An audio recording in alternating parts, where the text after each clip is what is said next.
Hello everyone, welcome to a short lesson video on the topic Investment Appraisal for Cambridge A-Level Accounting. In this video, we will understand the concept of sensitivity analysis and solve a past paper question on sensitivity analysis, net present value and accounting rate of return. Before we proceed, please note, abbreviations are used in this presentation only due to space constraints. Abbreviations are strictly not allowed in the Cambridge exams. Let's understand the meaning of sensitivity analysis. Sensitivity analysis measures how responsive the outcome of capital investment decisions is to the variability of revenues and costs. Basically, it answers the question, how much change in variable X will cause the company to suffer a loss? So for example, in the exam, the question could be, what is the sensitivity of profit to a change in labor cost?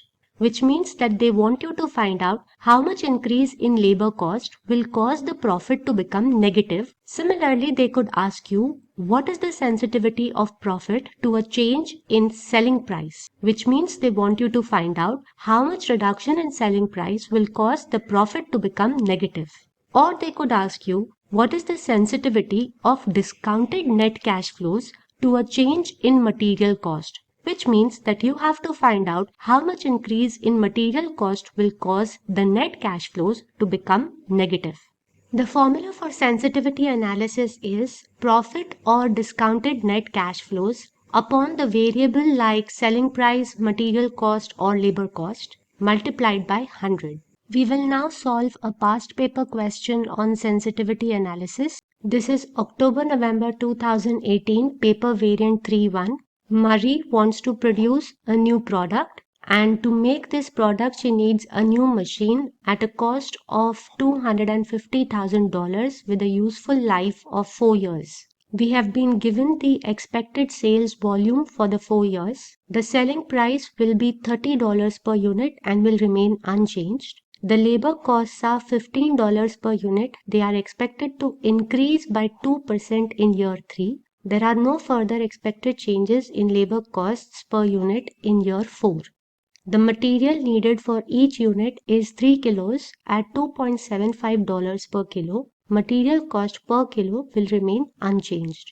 Next, we have been given the annual fixed costs for Murray, and this includes the depreciation charge for the new machine. Lastly, we are told that the new machine will have no residual value. In part A, we have to prepare a table to show the annual expected net cash flows arising from the project. So let's solve part A. In our table, as usual, the first column will be year and the useful life of the machine is 4 years. So we will start with year 0 and end with year 4. So this is part A, expected net cash flows. Our first column is year 0, 1, 2, 3 and 4. Next, we must determine the cash inflows and outflows so that we can prepare the columns for our table. The machine costs $250,000, so that will be our first cash outflow. Sales or revenue will be the next column. This will represent cash inflows. Then we will have a column for labor costs, which again is cash outflow. The next column will be material costs, that is cash outflow. Next, we will have a column for fixed costs, which are cash outflows again. And our last column will be net cash flows. So we will have 7 columns in total, including the year column. Our second column will be machine cost.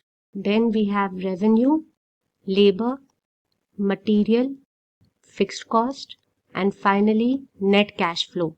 Year 0 is the time of making the investment. So the cash flow for year 0 will be the machine cost, that is $250,000. It will be in brackets because it is a negative figure since it is a cash outflow. So the net cash flow for year 0 will be $250,000 in brackets. Next, we'll fill the sales column. The sales volume for years 1 to 4 is given to us. So in the revenue column, I will write down the number of units that are expected to be sold in the years 1 to 4.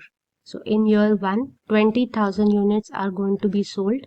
In year 2, 22,000 units are expected to be sold. In year 3, 23,000 units are expected to be sold, and in year 4, 18,000 units are expected to be sold. The selling price is $30 per unit. So we will multiply the number of units by the selling price per unit to get the sales of each year.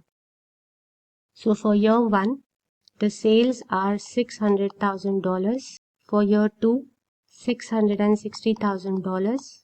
For year 3, $690,000. And for year 4, $540,000. For the next column, that is labor costs, again we will write the number of units for years 1 to 4. Writing down the units in the labor column. Let us look at the labor cost per unit now.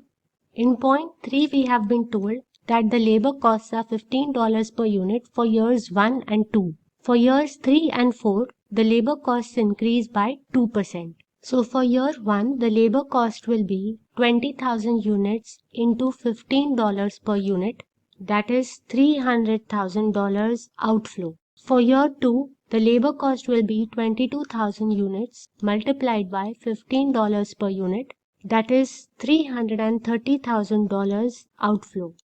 In years 3 and 4, the labor cost per unit increases by 2%. So let's prepare a small working note to find out the labor cost per unit for years 3 and 4. This is working note 1. Labor cost per unit was $15 for years 1 and 2. Now it has increased by 2%. So the new labor cost per unit is $15.3. So let's enter this figure in our net cash flows table. So for year 3, the labor cost will be 23,000 units multiplied by $15.3 per unit. We'll give the reference of working note 1. The labor cost is $351,900 outflow. Lastly, for year 4, the labor cost will be 18,000 units multiplied by $15.3 per unit. Again, we will give the reference of working note 1. It is $275,400 outflow. Again, for materials cost column, we will write down the number of units for years 1 to 4. So like we have done for the other columns, we will write the number of units first. In point 4, we have been told that the material needed for each unit is 3 kilos at $2.75 per kilo, and this cost will remain unchanged. So let us enter this in our material cost column. So material cost for year 1 will be 20,000 units multiplied by 3 kilos per unit multiplied by $2.75 per kilo. So the total material cost for year 1 is 165,000 outflow. Material cost for year 2 is 22,000 units multiplied by 3 kilos per unit multiplied by $2.75 per kilo. That is $181,500 outflow. Similarly, material cost for year 3 is 23,000 units multiplied by 3 kilos per unit multiplied by $2.75 per kilo. That is $189,750 outflow. Lastly, for year 4, the material cost will be 18,000 units multiplied by 3 kilos per unit multiplied by $2.75 per kilo. That is $148,500 outflow. In point 5, we have been told that the annual fixed costs are $107,500. This includes the depreciation charge for the new machine. Note that we are already subtracting the total cost of the machine. Therefore, we have already subtracted the total depreciation over the 4 years. So we must remove the depreciation from fixed cost to avoid subtracting it twice. Let's prepare a working note to find out the fixed costs excluding depreciation. This is working note 2. We know that as per straight line method, depreciation per annum is equal to cost minus scrap value upon the useful life. Cost of the machine is $250,000. The residual value is 0 and the useful life is 4 years. Therefore, depreciation per annum will be $250,000 minus scrap value, which is 0, upon 4 years. So depreciation per annum is $62,500. Fixed cost including depreciation is $107,500 per annum. So we'll write here fixed cost including depreciation per annum is equal to $107,500. From this we will subtract our depreciation per annum, which we have already found out. It is $62,500. Therefore, fixed cost excluding depreciation per annum will be $107,500 minus $62,500, that is $45,000. We will record this figure in our fixed cost column for each of the years 1 to 4. So we'll fill the fixed cost column accordingly. $45,000 outflow for each of the years 1 to 4. We can give the reference of working note 1. Now we just have to fill the last column, that is the net cash flow column. Net cash flow will be revenue minus labor minus material cost minus fixed cost. So for year 1, net cash flow is $90,000 positive.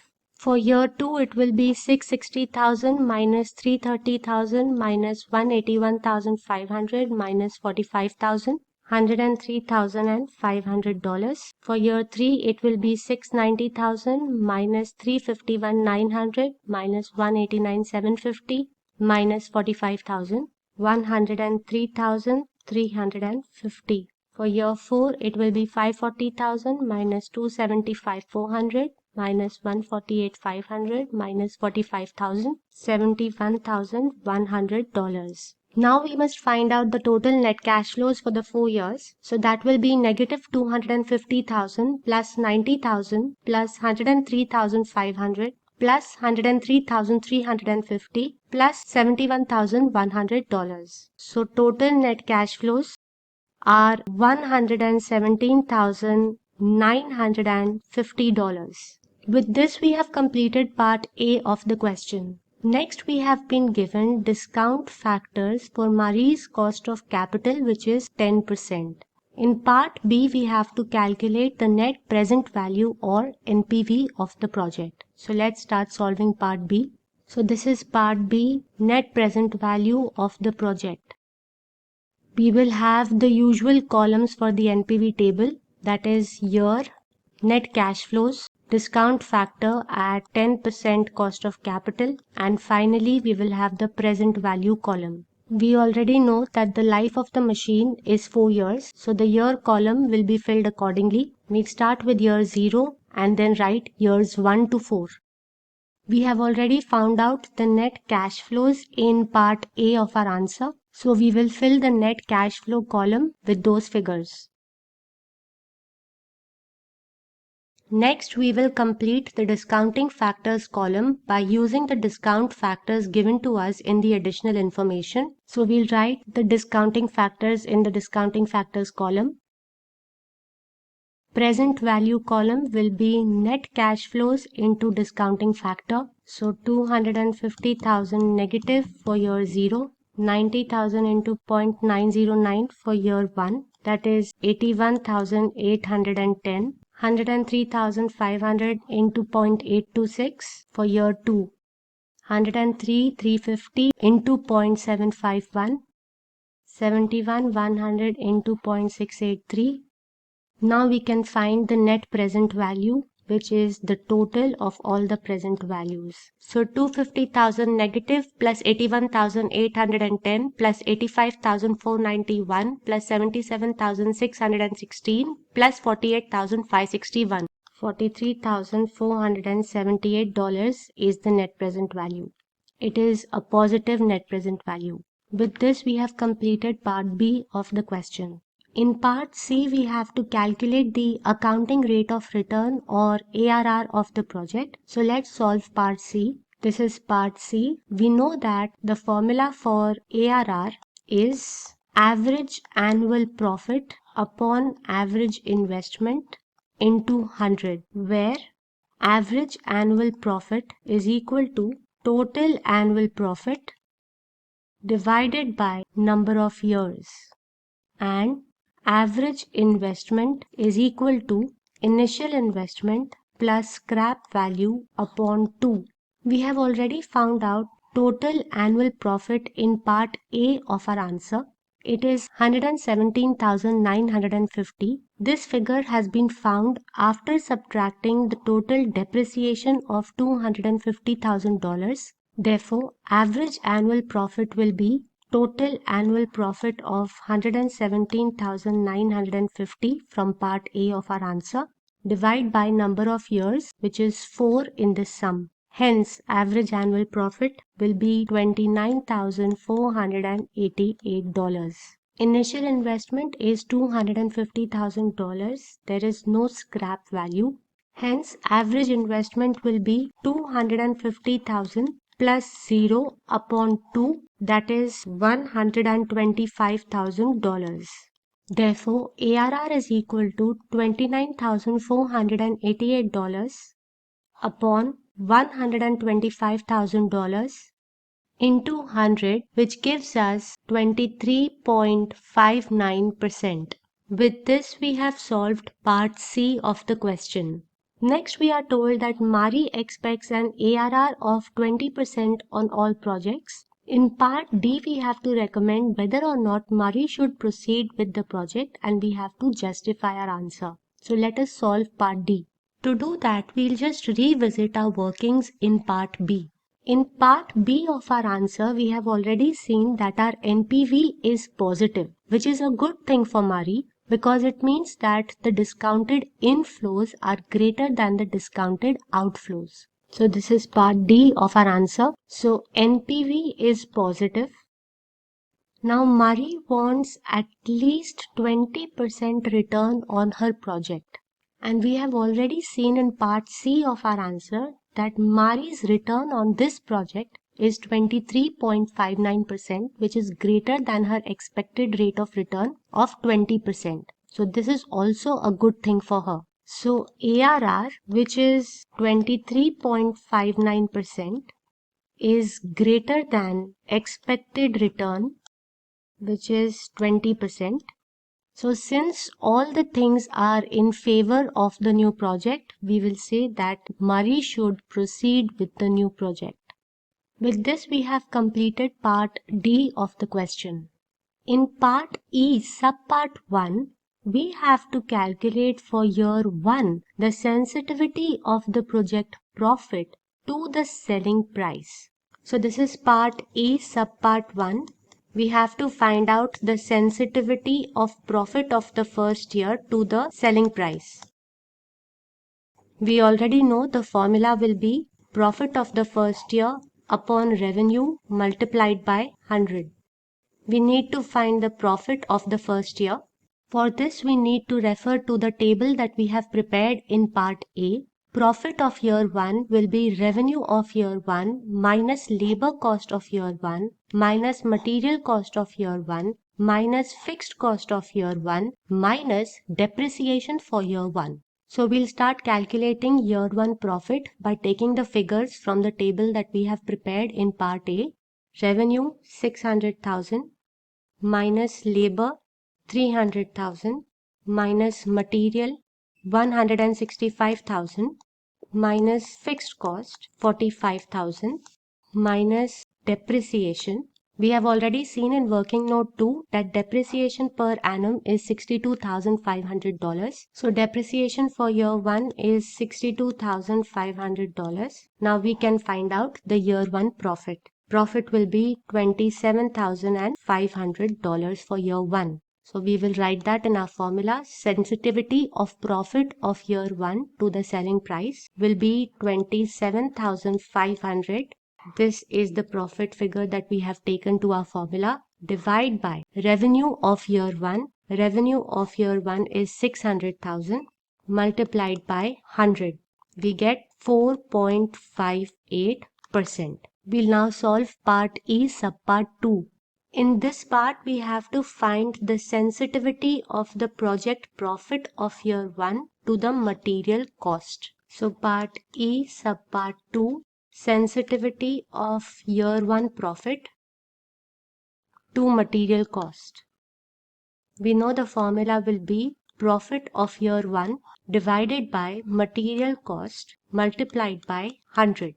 In part E1, we have already found out profit for year 1. It is $27,500. So we'll write this here, $27,500 divided by material cost of year 1. In part E1, we have also taken into consideration the material cost of year 1. It is $165,000. So we'll write that here in the denominator, 165,000 multiplied by 100. So we get 16.67%. With this, we have completed part E of the question. In part F, we have to explain the significance of the figures calculated in part E. From part E1, we see that if the selling price per unit drops more than 4.58%, the project will make a loss. From part E2, we see if the material cost per unit increases more than 16.67%, the project will make a loss. Therefore, Marie should focus her attention on the selling price per unit as the profit is most sensitive to this item, because even a small drop in the selling price per unit will cause the project to make a loss. With this, we have completed part F of the question, and that means we have solved the entire question. So that was a past paper question on sensitivity analysis, net present value, and accounting rate of return. We will start a new topic in the next video.